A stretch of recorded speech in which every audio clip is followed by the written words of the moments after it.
Welcome, welcome. Alrighty, so this is going to be an unboxing video.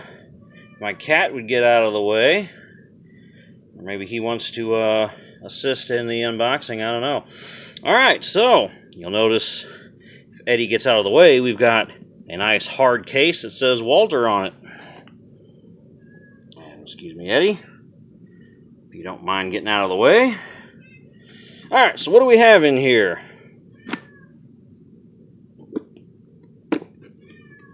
It is not the PK380, it is a new Walther PPS M2, complete with 2 magazines. We can see the magazine that's currently on it. Gives that little pinky groove in there.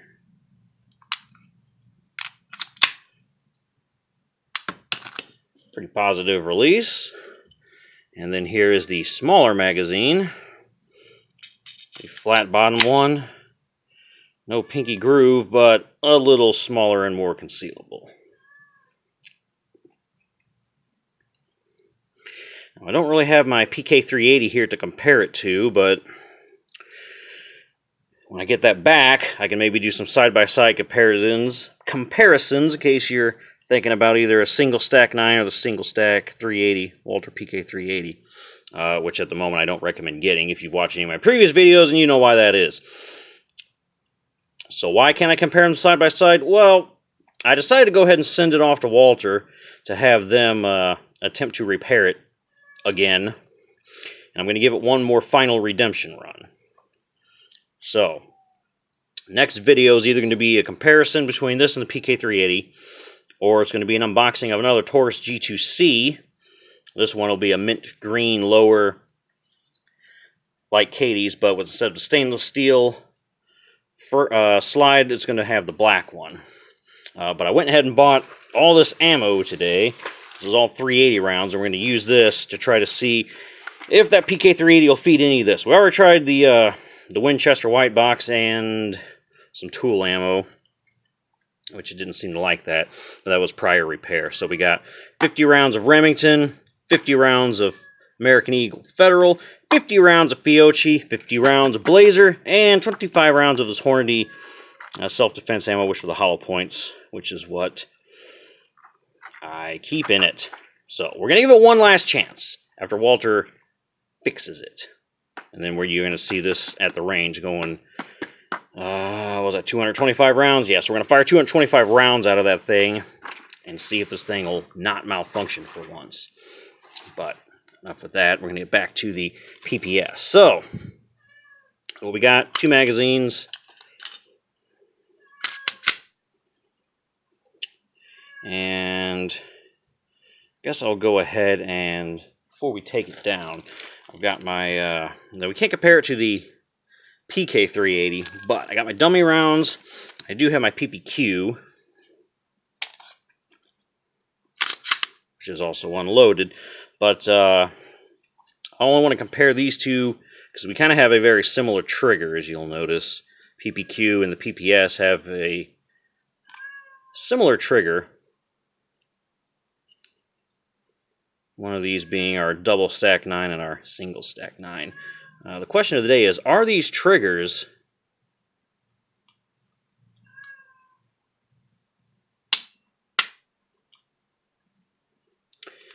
I will say this is no PPQ trigger, because you can feel the wall. So this is it, cocked, little take up the wall.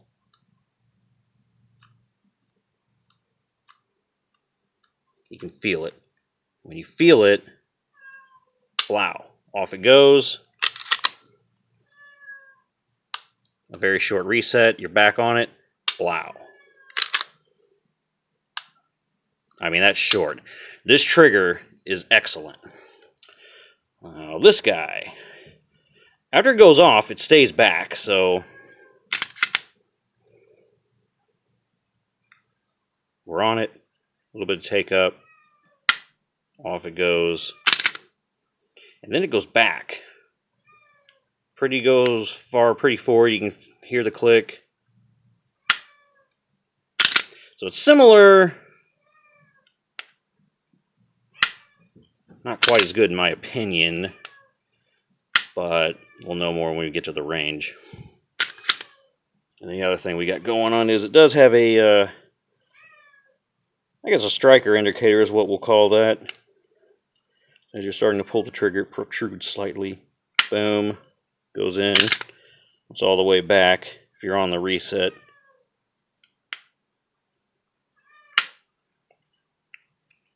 And then how we take that down, of course, is after we pull the trigger, got a dual capture spring in here. There's our barrel. And I have a wide enough surface for you to see down in there. But this appears to be similar to the PPQs, and it looks like a polygonal rifling setup like the PPQ. Doesn't appear to have standard rifling like the P99. I'll go ahead and get this back together. It's opposite of takedown. As soon as I figure out where to put my capture spring, here we go. So I'll put that back in there. And then there's a little, just like most of them, you see that little bitty ledge there, shelf if you will. Just goes right in there. And we are back together. We'll go ahead and do some dummy round comparison. Trigger pull this versus that. Once I load them up. Okay. So we got, looks like 5 rounds here in the PPQ. Remainder in this guy. Which I believe, if these witness holes are correct, that's 1, 2, 3, 4, 5, 6. So this holds 8, and then this will be the 7-rounder plus 1. They do sell these also. You can actually buy an 8-round magazine, which is, of course, this will be ever so slightly bigger if you need the extra firepower and aren't concerned about the concealability. But all right, so let's see what we got here. Okay.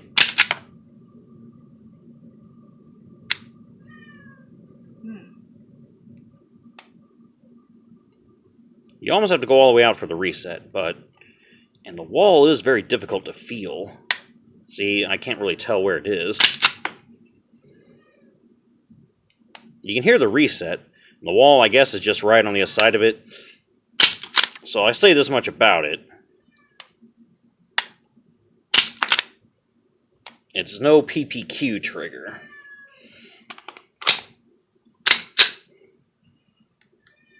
See? This much smoother on the take up, not spongy, doesn't feel gritty at all. I mean, it's nice. Boom, there's the wall. Bam. Right on the reset. Bam.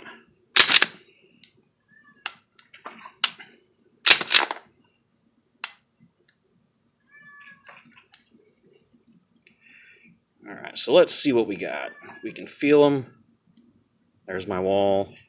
This is what I think is the wall. About the same amount of trigger pull in each. But this is much. PPQ's got a beat in terms of feeling. But we'll... Once you do hit the wall, even though you can't really feel it so much in this, they break pretty crisply right after that. So really, my only complaint thus far about this thing is the trigger feel up to the wall. But the slide does lock back on an empty mag. And then that's it. There she blows. And there we are. Slide locked back. So, initial impressions. It's no PPQ trigger, but if you want to look at them side by side, I mean, we're looking, roughly an inch shorter, a little bit thinner, similar sight picture. This one not quite as tall, not quite as wide. Still have pretty similar grips, nice feel, and the triggers so-so. They do take down similarly. No. So we'll see. Take her to the range and get her done. So this is most likely going to end up replacing the PK380 as the carry gun due to the PK380's unreliability. But that remains to be seen. Like I said, we'll go shooting all this ammo. We'll see how that does. And if it does good, maybe we can put that in the rotation. I can go between the two. Or I can keep the 380 as like the BMW car gun. Maybe magnetize, stick it to the bottom of the interior there on the dash. Keep it there. Maybe keep this one on my person. I don't know. We'll burn that bridge when we get there. But we can still do this. Wintertime, big conceal carry, double stack, 15 plus 1. Then we can do either 8 or 7 single stack plus 1. Maybe summertime carry with this guy. And the PK380, of course, is an 8 plus 1 stack also. So you'd have the same amount of rounds, but the 9mm being the more powerful round. So we'll get this thing to the range for you guys at my earliest convenience, and we'll do target rounds. We'll do standard hollow point pressure rounds, and then we'll do my plus P rounds if this thing can fire it, which, yeah, you know what, while I'm here, do have an owner's manual that came with this guy. That's a 9 one, right? Here is our literature that nobody is going to read.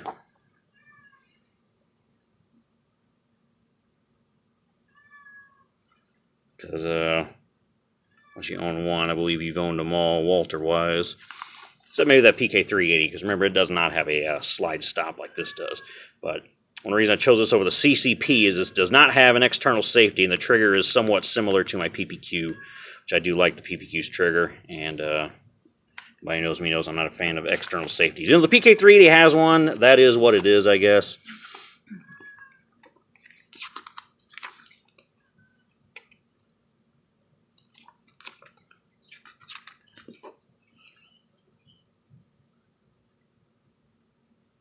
We'll see if we can't find where this thing, what type of ammunition we can take with this guy.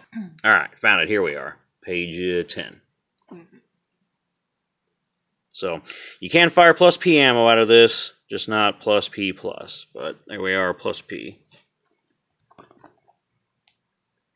Bottom line is you can fire it, wear your gun out faster, so don't be target practicing it. But for self-defense, perfectly carryable. So that's what we'll do at the range for you. We'll do we'll do, you know, a few targets, a few hollow point standard pressure, and then hollow point plus P.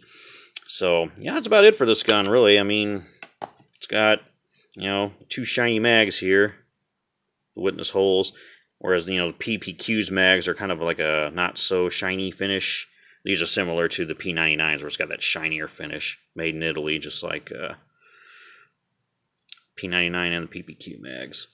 And that's about it. The only other thing is, unlike the PPQ, which has polymer sights on it, these are adjustable, and they're metal, actually. So we got some metal sights for once.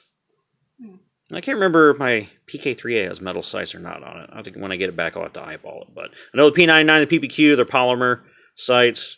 These are actually metal, so that's good. Because my duty weapon, my P99, I've banged that thing new enough stuff. You can definitely tell by looking at my sights. They've seen better days. All right, guys. This is the unboxing and tabletop review of my new PPS M2. So we'll maybe do, depending on when I get my PK380 back, compare these two side by side so you can get a good size comparison. Maybe throw the PPQ in there again for good measure. P99, I don't know. And then we'll get those shot for the 380, so we'll probably do those two in the same day. We'll do this and the PK380 redemption run. And that'll do. Thanks for watching, guys. Peace.